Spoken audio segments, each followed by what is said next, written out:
Dans cette vidéo, suivez-moi dans la campagne anglaise pour un cours accéléré sur les mouvements de stabilisateur fluide et cinématographique avec votre smartphone. Je vais vous montrer comment passer de vidéos comme celle-ci à des vidéos comme celle-là. Alors commençons tout de suite par la question. Quel stabilisateur devriez-vous utiliser? Et honnêtement, cela n'a vraiment pas d'importance. Peu importe la marque, peu importe le matériau et peu importe combien vous dépensez. L'essentiel est d'avoir un stabilisateur 3 axes avec un excellent axe d'inclinaison, comme celui-ci.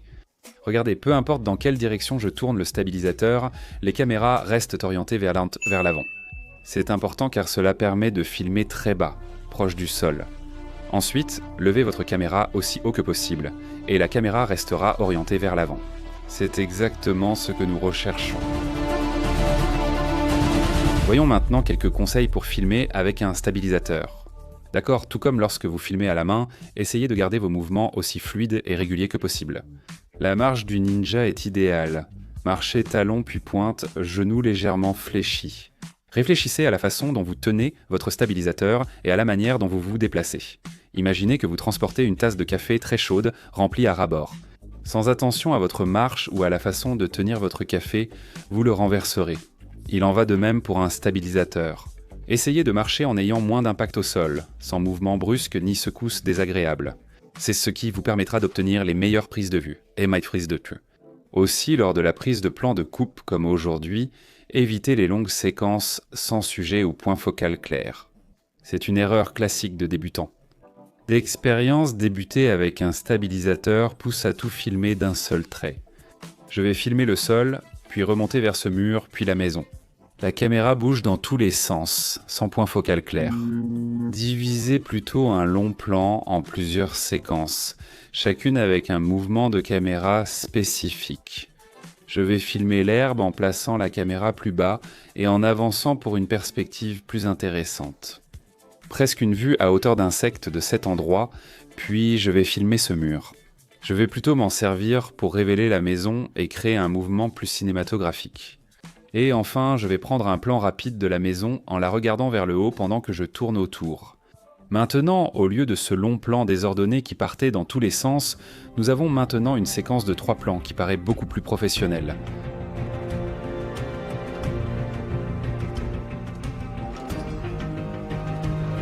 Maintenant, une chose qui est beaucoup plus facile à faire avec un stabilisateur qu'en tenant la caméra à la main, c'est de courir avec votre caméra. Vous pouvez pratiquement courir à pleine vitesse avec cette configuration et obtenir quand même des plans beaux et fluides. Aucun plan de course n'est requis aujourd'hui, sauf pour filmer une scène d'action ou un sport, où cela peut être utile. De plus, s'enchaîner plusieurs déplacements de caméra était bien plus simple avec un stabilisateur. Par exemple, avancer en inclinant vers le haut est idéal avec un stabilisateur. En utilisant le joystick, vous pouvez incliner votre caméra vers le haut à une vitesse agréable, fluide et constante, ce qui aide vraiment à rendre cette manœuvre beaucoup plus professionnelle. De même, un mouvement d'inclinaison vers le bas en avançant est très efficace, c'est une excellente façon de révéler votre emplacement. Encore une fois, l'avant-plan est essentiel ici. Prenons cet arbre par exemple, l'arbre aide à donner plus de profondeur et d'intérêt à cette prise de vue. J'utilise principalement le mode panoramique suivi pour ces prises de vue. Ce mode offre presque tous les mouvements nécessaires, mais testez différents réglages de votre stabilisateur. Celui-ci, par exemple, est équipé du mode Vortex, qui permet de faire tourner votre caméra sur 360 degrés. Cela peut donner un effet très créatif, surtout lorsque 2 plans sont montés ensemble. Ce n'est pas très cinématographique, mais c'est amusant et créatif. Maintenant, tout comme lorsque vous filmez à la main, vous pouvez soit marcher avec votre stabilisateur, soit créer les mouvements uniquement avec vos bras et le haut de votre corps. Passez votre stabilisateur dans des espaces étroits pour obtenir des plans difficiles à les écarter sur des séquences. Ensuite, à réaliser trier-un à la main. Vous pouvez atteindre une portée bien plus grande avec un stabilisateur et étendre votre caméra encore plus loin. Perche d'extension. Et si vous voulez vraiment étendre votre caméra encore plus loin et obtenir des mouvements semblables à ceux d'un drone ou d'une grue, essayez de fixer votre stabilisateur à une perche d'extension. Cela vous aidera à capturer des mouvements cinématographiques. Peu importe comment vous rallongez votre stabilisateur, assurez-vous qu'il soit suffisamment solide pour supporter votre équipement. Ce que j'aime le plus avec cette perche d'extension, c'est qu'elle s'étend jusqu'à 3 mètres, mais se replie aussi à seulement 36 cm. C'est très pratique, facile à ranger dans mon sac à dos et essentiel pour moi. Idéalement, en voyage, on préfère éviter de porter du matériel. L'idéal est de tout mettre dans un sac à dos. Cela va vous simplifier la vie. Quel mouvement essentiel utiliser avec cette configuration pour un rendu cinématographique? Eh bien, commençons par l'un de mes préférés, le faux drone. C'est facile à réaliser et ça donne des résultats incroyables. Nous allons déployer notre perche télescopique au maximum. Avec notre caméra grand angle orientée vers l'avant, nous allons simplement avancer. En plaçant notre caméra en hauteur et en la déplaçant doucement, on obtient aussitôt un effet similaire à une vue de drone. Je sais que je le dis tout le temps, mais encore une fois, l'avant-plan est vraiment important pour ça. Si vous filmez en plein air sans avant-plan, alors le mouvement ne sera pas aussi évident. Mais ajoutez un peu d'avant-plan, comme les branches de cet arbre, et vous aurez instantanément une plus grande sensation de profondeur et de mouvement. Simuler une prise de vue par drone peut avoir plusieurs raisons. Vous n'avez peut-être pas de drone, êtes en zone aérienne restreinte sans autorisation, ou inquiet pour la sécurité en raison de la foule. Le faux drone est une bonne alternative. Vous ne volerez pas aussi haut, mais ce n'est généralement pas utile. Le faux drone peut vraiment aider à rehausser vos séquences de b-roll. Cela augmente énormément la valeur de production et peut vraiment aider à faire ressortir vos images.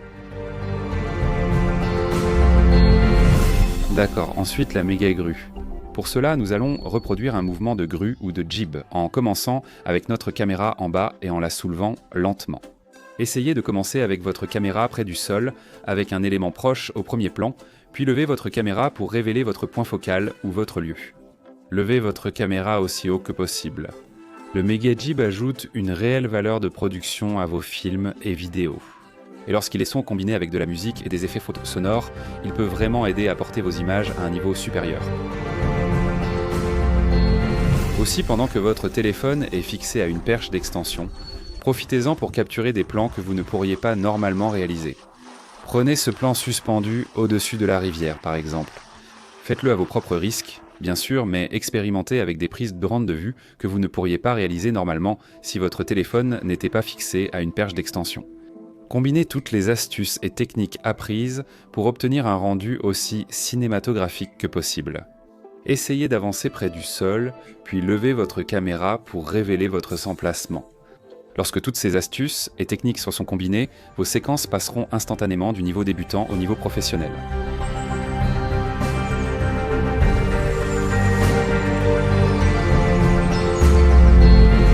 Comme vous le voyez, en ajoutant musique, étalonnage des couleurs et effets sonores, ces clips prennent vie.